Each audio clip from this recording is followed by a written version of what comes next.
Mapagpalang araw mga kahabi. So, ang pag-uusapan natin ngayon ay QBR. Ano ba ang ibig sabihin ng QBR? Ito yung tinatawag na Quarterly Breeding Report. So, ano po yung kaugnayan ng QBR or Breeding Report sa ating pag-aalaga ng ibon? So, yun po ang pag-uusapan natin sa video ito.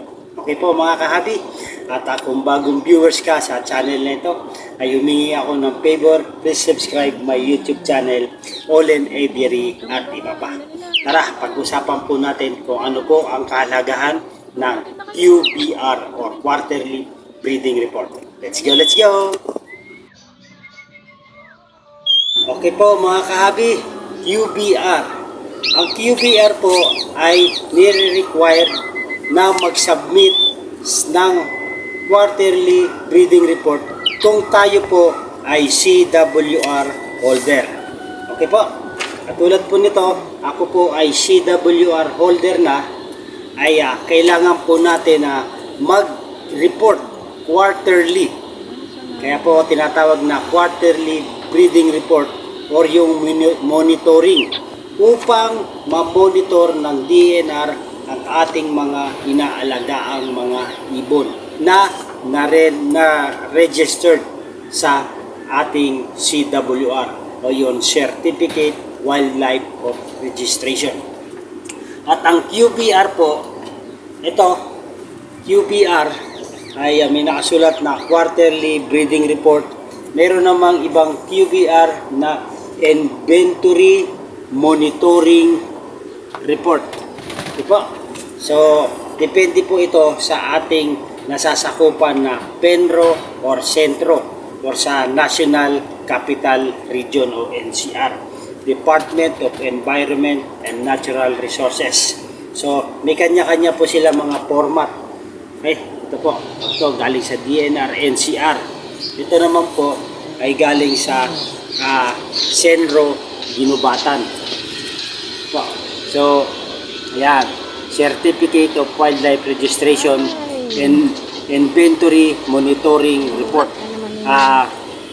Nakalagay dito ay quarterly, calendar year, lalagay na lang po natin kung anong taon. So ito po yung form ng ating quarterly breeding report. So ano po, bakit meron ito? Upang magkaroon ng visa ang ating CWR.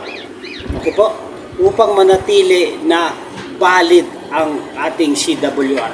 Mga kahabi ay kailangan natin mag-submit lagi ng report sa DNR upang magkaroon ng kahalagahan ang ating CWR at laging ma-update ang ating CWR at ang kahalagahan po nito ay namo-monitor ng DNR ang ating mga alagang ibon. Dito natin ilalagay ang mga ating mga inaalagaan ibon. Ito po. So ito po ang kahalagahan kahabi ng nagre-report tayo sa DNR.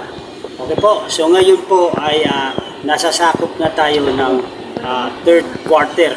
Dahil August na ay ito ang July, August, September. So ito po ay ang third quarter na. So next month po ay preparation na po tayo para sa QBR o sa ating report para sa quarterly. Okay po. Dahil pag hindi po tayo nagsasubmit ng QBR sa DNR na ating nasasakupan, yung ating Certificate of Wildlife Registration ay mawawala po ng visa. Yun po ang rules and regulation ng ating DNR. Dahil dito po sa Certificate of Wildlife Registration, narito po ang mga rules and regulation na ating dapat tupdin, ating sundin upang mapanatili ang validity ng ating CWR. Okay po. So kung tayo ay nagbabalak na kumuha ng CWR ay kailangan ay kaakibat nito ang responsibilidad natin na mag-submit, i-monitor at ibigay ang lahat at tamang detalye sa DNR sa pamamagitan ng quarterly breeding report. Okay po, dahil pag nag-inspection po ang ating mga kinatawan o yung monitoring team ng DNR sa ating mga aviary, ay ikukumpara po nila yung ating nakalista sa QBR at doon sa actual stock na ating sinubmit. Kailangan po meron silang comparison. Tapos dito rin po sa quarterly breeding report ay kung meron tayo mga paanak, mga progenies, ay kailangan isulat din po natin at bilangin kung ilan po ang nabuhay.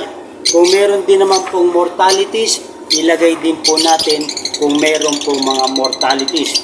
Kung tayo naman po ay bumili ng panibagong stock o panibagong ibon, kailangan din po may papel. Pero yung nabili na po natin na ibon ay hindi na po natin kailangan ipa-register uli sa DNR. Okay po? Kasi once lang po nagbibigay ang DNR ng CWR. So kung meron tayong binili na ibon, na bagong ibon, kailangan din po meron siyang kaukulang dokumento or DOD or DOS o DOA o Deed of Acquisition kung saan natin nabili. Official receipt man ito, basta doon sa requirements ng DNR. Tapos, dito na po natin siya isusulat sa additional stock. Okay po, doon na po natin isusulat yung additional stock ang kung magdadagdag tayo ng ibon. Hindi po dito sa nakasulat na wildlife, registered wildlife registration. Dahil ang isusulat lang po natin dito, yung nakalista dito sa certificate of wildlife. Halimbawa, dito sa registration ko ay Indian ringneck, cremery, Sitacula cremery po at 4 na piraso. Yun po ang aking naka-registered sa DNR. 4 na piraso na Indian ringneck, Sitacula cremery. Okay po? So yun lang po ang ating ilalagay dito sa registered wildlife stock. Kung magdadagdag naman po tayo, ay doon natin ilalagay sa additional stock. At kung saan at kung paano pamamaraan natin ito na-acquire. Okay po? Kung DOS, DOD, DOA, ay yun po ang ating ilalagay. Kasi mga kahabi, pag nag-visit po ang mga monitoring team ng DNR, ay kailangan maipakita natin itong dokumento na legal natin nabili or na-acquire yung ibon na ginawa nating additional stock. Ito po ay kanilang susuriin ang dokumento kung tama at tugma doon sa na-acquire nating ibon. Okay po? So yun po ang kalagahan na lagi po tayong mayroong pinanghahawakan na papel or dokumento sa ating mga na-acquire ng mga ibon. Okay po? Kasi hindi natin alam na maaring itong ay makumpiska ng DNR or makumpiskate. Okay po? At ito din po mga dokumento nito ay itong magpapatibay sa ating pag-aalaga na tayo ay merong legalisasyon na mapinangahawakan upang patuloy natin na mapangalagaan at maprotektahan ang ating mga fauna na species. Okay po mga kahabi, hope meron na tayong natutunan regarding po sa QBR. Ito yung quarterly breeding report. So, sunod na topic natin ay ibabahagi ko naman sa inyo kung paano gumawa ng quarterly breeding report. So ngayon po, kung kayo po ay meron ng mga CWR holder mga kahabi, kailangan po i-update natin ang QBR natin upang mapanatili ang validity ng ating mga inaalagaang ibon at ang Certificate of Wildlife Registration. Doon naman po sa mga kahabi na ongoing pa ang pag-process ng kanilang CWR, ay kailangan po ay intindihin natin at alamin natin ang supporting documents na QBR na ating isusumite sa DNR upang ma-monitor ng DNR ang ating mga inaalagang ibon. Okay po mga kahabi, maraming pong salamat. Okay po mga kahabi, so nais ko lang pong i-shoutout ang ating mga subscriber. Maraming po salamat. At ganoon din po sa mga kahabi natin na si Noli Sinkua. Shoutout po sa iyo, kabayan, kahabi, Noli Sinkua. At ganoon din po kay kahabi Taiko Roger. Shoutout po sa iyo, kahabi Taiko Roger. At ganoon din po kay kahabi Felipe Junior Gapate. Shoutout po sa iyo mga kahabi Felipe Junior Gapate. Shoutout po sa inyo mga kahabi at doon po sa ating mga silent viewers at sa lahat po ng ating mga subscriber. Shoutout po sa inyo. Mabuhay! So mga kahabi, kung nagustuhan yung video na to ay nagpapasalamat po ako sa inyo at kung hindi pa po kayo nakasubscribe ay humingi po ako ng favor. Please subscribe my YouTube channel, Olen Aviary at iba pa. At wag niyo pong kakaligtaan na i-click yung tiny bell para ma-notify po kayo at ma-update sa mga bagong video na ating upload regarding po sa buhay mag-iipon. Okay po mga kahabi, maraming po salamat. So ito po yung ating QBR Quarterly Breeding Report na ina-update natin ang bawat mga kahabi natin na meron ng hawak or meron ng mga CWR ay kailangan po natin i-update ang ating QBR. Okay po, maraming salamat. Mabuhay, maganda ang buhay pag may alagang ibon sa ating bahay.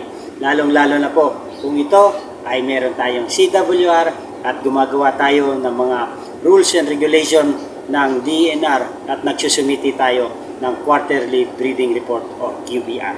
Mabuhay and God bless. Thank you for watching.